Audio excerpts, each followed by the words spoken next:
These flags tell a story. Egypt and Syria 1959 to 1971. Syria abandons the flag in 61, readopts in 1980. North Yemen 1962 to 1990, abandoned upon unification with South Yemen. Iraq 1963 to 1991, modified multiple times into the present. Libya 1969 to 1972, replaced with this flag with slight modifications briefly adopted by Egypt and Syria as well. These are the flags of the Arab republics. States which once intended to come together into a single united Arab republic built on principles of secular pan-Arab nationalism and economic socialism. Efforts at unity ultimately collapsed. But what if that changed? What if in an alternate timeline, the United Arab Republic succeeded? Hello audience, Mr. Z here with another alternate history scenario for you. If you're new to the channel, welcome. We have videos like this every week, so be sure to subscribe and stay tuned. Hey, before we go any further, are you going to be in West Palm Beach on July 15th? I'm putting together a one-night-only event featuring some other big names to talk about the future of Gen Z politics. Whether you're interested in policy, culture, or just want to see some e-celebrities talk on stage, you won't want to miss out. Sandwiched right in the middle of TPUSA's Student Action Summit among various other events, there'll be plenty to do the entire weekend. So, hope to see you there. Following the collapse of the Ottoman Empire, the Middle East was a shadow of its former self. Though dominantly Muslim, like Europe, this region was heavily divided along ethno-religious lines in the sense of denominations. Just across the Near East and Maghreb, there are 5 major schools of Islam in practice between the 2 main branches of Sunni and Shia Islam. Each of these schools generally have a dominant state or ethnic group behind them. Iran leading the Jafari school, what would become Saudi Arabia leading the Hanbali school, the coastal states of the Gulf of Aden practicing the Shafi school of Islam, the states of the Maghreb practicing the Maliki school of Islam, and finally the East Mediterranean states dominate the Hanafi school of Islam. It is also worth noting that northern Yemen practices its own school of Shia Islam known as Zaidi in a sea of otherwise Sunni states. Where the Ottomans left off, France and Britain picked up, carving the Middle East up along their own personal spheres of influence. And through it all, the new leaders of the movement for Middle Eastern sovereignty as early as 1919 were Egypt and Syria. Iraq would soon follow as a third leader, briefly breaking away during World War II, only to be quickly occupied. But when the war came to an end, so too did the influence of the European powers over the region quickly wane. Throughout this time, Arab nationalism had been on the rise. Having seen how vulnerable they were when divided, many began to advocate for a pan-Arab state, a new country guided forward by a renaissance of secular Arab thought. The chief leader of this movement would be Egyptian President Gamal Abdel Nasser, who, with his allies in Syria, would found what became known as the United Arab Republic. Meanwhile, the monarchies of Iraq and Jordan, then both under the generally pro-Western House of Hashim, would agree to the need for Arab unity, but were skeptical of Nasser's secularism, republicanism, and geopolitical alignment, and thus formed their own union, the Arab Federation. Rapidly, this idea of unity was taking the Middle East by storm, but for Nasser in particular, there was one thorn in his side that he just could not remove. Britain had long promised a homeland for Europe's population of Jews, officially promised in the Balfour Declaration during World War I. Having secured what became known as Mandatory Palestine from the Ottoman Empire following the war, Britain had begun the process and shortly after the end of World War II had ended its mandate upon Palestine and allowed for a Jewish declaration of independence, creating what became known as the State of Israel. Nasser now found Egypt cut off from the rest of the Middle East and the Arab world that he had hoped to unite by this newly formed Jewish state, one which Nasser additionally felt displaced and oppressed the local Arab population. He soon came to believe that if the United Arab Republic was to survive, Israel would need to perish, thus sowing the seeds for a decade-long rivalry. In 1958, the Iraqi kingdom would be overthrown and replaced by a republic, albeit one which wasn't sympathetic to the United Arab Republic, but following the overthrow of the newly installed prime minister, a new sympathetic regime would be installed and seek to join the republic. That same year, the Kingdom of Yemen, or Northern Yemen, having long felt threatened by Saudi Arabia, joined the UAR, though not through a direct union, but through a confederation known as the United Arab States. However, tensions within the UAR would quickly begin to show, as Nasser would aggressively push for Egyptian dominance of the republic, suppress Syrian influence, and embark on an ambitious centralization and nationalization program. Ultimately, in late 1961, a group of Syrian officers would stage a coup within Syria, declaring it independent of the UAR, but hoping to renegotiate the union not under the model of a unitary state, but a true federation which would preserve a level of autonomy for all member states and grant them equal power. However, Nasser asserted that Egypt held the largest population and strongest military, thus making it the rightful leader of any such union. From then on, the Arab states would be largely on their own, and individually did not stand a chance against Israel, who successfully secured its position in the Levant. Multiple additional efforts to re-establish a united Arab state in some form or another were launched, but none came close to the potential that the UAR had, and so the Arab world would remain divided. But this time, things are different. Easily the two biggest obstacles to the success of the UAR were of course Israel and the way in which the Republic was structured. Israel is fairly self-explanatory, but just to clarify, the divides that would exist between a Jewish state in the Levant at that time and a united Arabia are virtually irreconcilable. The UAR was intent on eradicating Israel entirely, or at the very least reducing it to a sliver of its former size. Israel would have and did perceive Arab unity as a threat to its own existence, and would take active measures to hinder Arab collaboration, promote division, destabilize these countries, and enact regime change whenever possible to pacify its hostile surroundings. Because of this, if the UAR were to survive, it would need to pacify Israel, or at the very least keep pace with them militarily, not to mention develop a sound internal regime that was resistant to foreign meddling. The more complicated matter is the issue of government organization. The model which Nasser had been pursuing was less an Arab republic where all Arab members were treated equally, and more a modern Arab-Egyptian empire. While initially Nasser's power balancing could have been chalked up to him giving slight preference to Egypt's larger population, as he consolidated power and began asserting that power over Syria proper, it became evident that talks of equality were largely for show, and Egypt would be remaining the senior partner in this relationship indefinitely. If the UAR were to succeed in the long term and draw in additional members, it would need to be able to provide a measure of military and financial security without being too heavy-handed in its governing of individual member states. Because of this, a federation model may be the best direction for the Republic to take, allowing for locally supported state governments along with an overarching federal government which would likely still be concentrated in Cairo, Egypt, and initially Egypt would still dominate policy until additional member states joined and tilted the national balance out of exclusive Egyptian control. We could assume that this government structure is ultimately implemented as a concession by Nasser following the Syrian coup in 1961, integrating Iraq and Yemen as proper member states as early as 1962. Now, some might point to what was known as the Federation of Arab Republics and suggest that even this federated model would be doomed to fail. However, the circumstances surrounding the creation of the FAR were dramatically different from those of the UAR. Egypt by that point had fallen under the leadership of a new president more moderate than Nasser but still fixated upon Egyptian dominance. Libya would now be the power leading the charge in this union and clashed with Egypt for control. Meanwhile, Syria felt that the past was merely being repeated. If this reform were to occur early on enough, if it came as a direct concession from Nasser on the issue of Egyptian power in the Union, and if collaboration between Egypt, Syria, and Iraq was cemented, the three would very likely be able to maintain a power balance that kept the Republic afloat.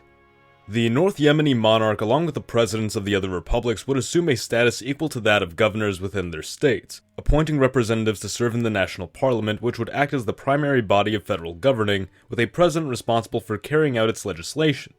Just as in our timeline, following the death of the Yemeni monarch in 1962, he would likely be succeeded by a proper Arab Republican government. In our timeline, however, this resulted in a civil war between the Saudi-backed Kingdom of Yemen and the Egyptian-backed Yemen Arab Republic. But if the UAR were to never break up, it's questionable as to whether the Saudis would actively involve themselves in this conflict, risking more severe retaliation than what the Egyptians alone were able to offer, and now not merely intervening against an ally of Egypt, but against the whole of the UAR itself. Regardless, Egypt and its favored faction in the Civil War were still able to emerge victorious in our timeline, and if the war still broke out in this alternate timeline, would be able to beat the Saudis back even faster. Gradually, the UAR would find itself under the overwhelming control of a coalition of Ba'athist factions from each of the member states, and see this coalition consolidate into a single united front. What would follow in the aftermath of this consolidation would be a nationalizing of utilities, foreign-owned businesses, and natural resources, a program to redistribute wealth from the upper to the lower classes, enacting of protectionism, creation of various public services, beginning a number of infrastructure projects, and putting forward an economic policy to make workers active shareholders and partial owners of the businesses they worked in. The intention of these policies being to satisfy the basic needs of the Arab population to allow them the freedom for personal and spiritual development as per Ba'athist philosophy. In Ba'athism, Islam was recognized as having integral cultural and spiritual significance to Arab civilization, however drew the line there, asserting that it should not be forced upon the public in the realms of law and government. This would be reflected by the regular arresting of Islamic radicals and fundamentalists by the Ba'athist regime and its attempts to establish a secular state inspired by Islamic culture. The Six-Day War with Israel would still come and go, and though the unity of the UAR would allow for better coordination and overall performance in the conflict, Israel would still emerge victorious, outmatching the Arabs in tech, preparedness, training, and foreign support. Jordan, which had joined the UAR in its war against Israel, might now consider a greater need for unity with the Republic for the sake of its own security from Israel, and also from the rising influence of Saudi Arabia. In our timeline, Jordan had gone as far as to place its army under Egyptian command. However, in the aftermath of the war, also began feeling threatened by the Arab Republicans and their seeming desire to overthrow the relatively moderate Hashemite monarchy. This was highlighted by pro-Republican Palestinians who had fled the West Bank to continue their operations against Israel from within Jordan and who resisted Jordanian authority while doing so. Our timeline would see a civil war break out during what was known as Black September between the monarchists and Republicans within Jordan, the monarchy of course emerging victorious. If the UAR wished to further consolidate their hold over Arabia and momentarily directed their attention away from Israel, they would be in a good position to enforce regime change within Jordan. However, this would likely be a costly endeavor and may badly destabilize both Jordan and the UAR, leaving them more vulnerable to Israeli offensives.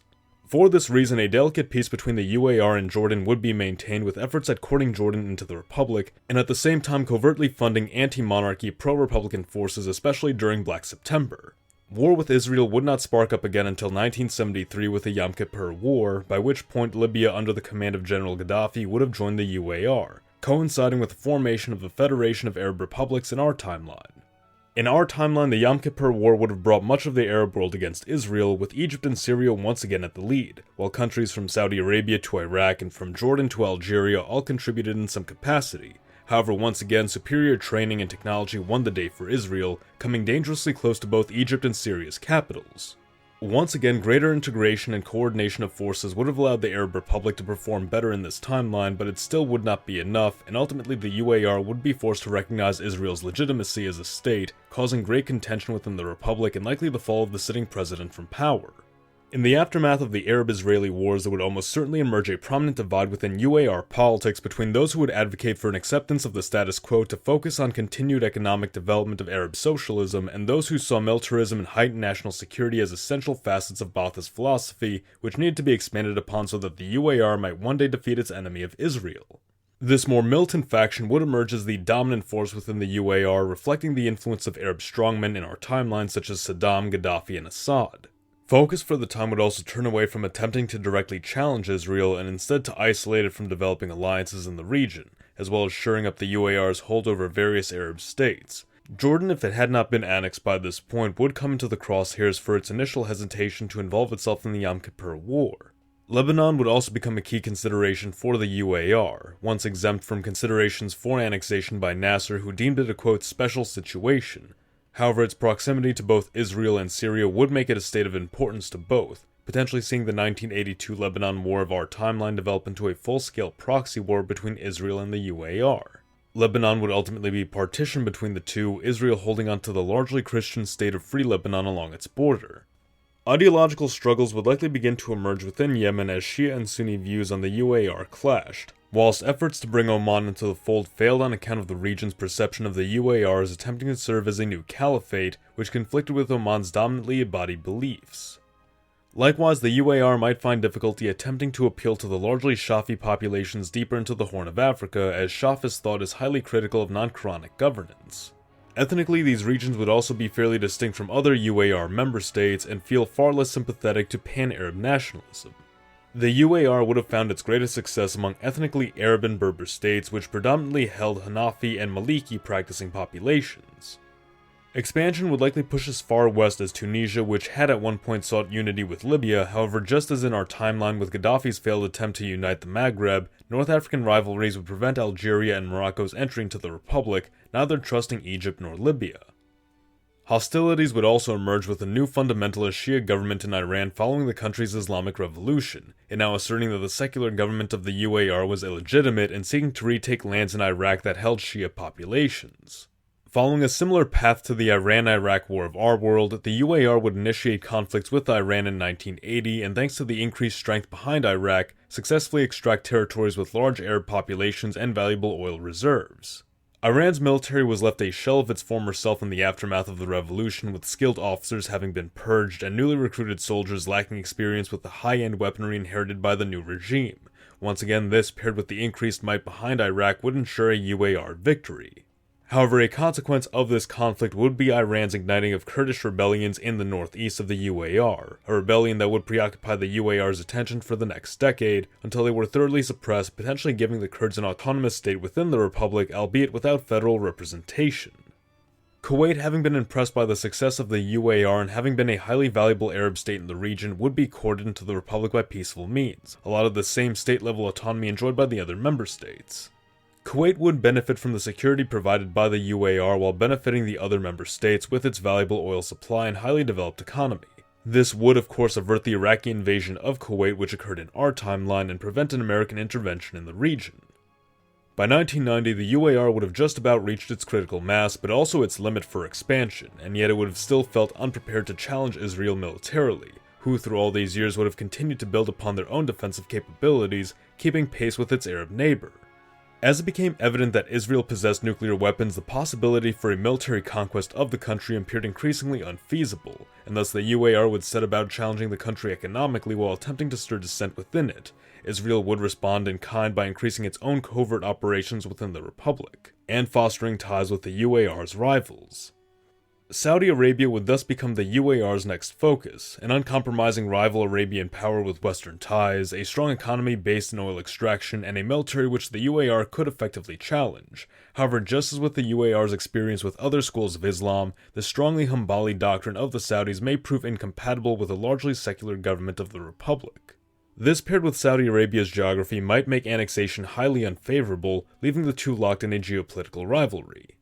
Something similar could be said of Turkey, who would have also embraced a largely secular government model inspired by Islamic doctrine, but one which was of course characterized by a distinctly Turkish culture rather than an Arab one. The success of the UAR across the Middle East might have cemented for Turkey their inability to regain the prominence in the region they once held as the Ottoman Empire, forcing them to accept their role as a secondary power whether it be in the Middle East or in Europe. The survival of the UAR would have allowed it to finally fill the power vacuum left behind by the Ottomans, creating a new union of Arab East Mediterranean states. However, a number of major rivals would remain who, if they were to work together, could keep the Republic in check. But what do you think? What might have happened had the United Arab Republic succeeded? Let us know in the comments below. The U.S. of Z thanks you for watching. Mr. Z, out.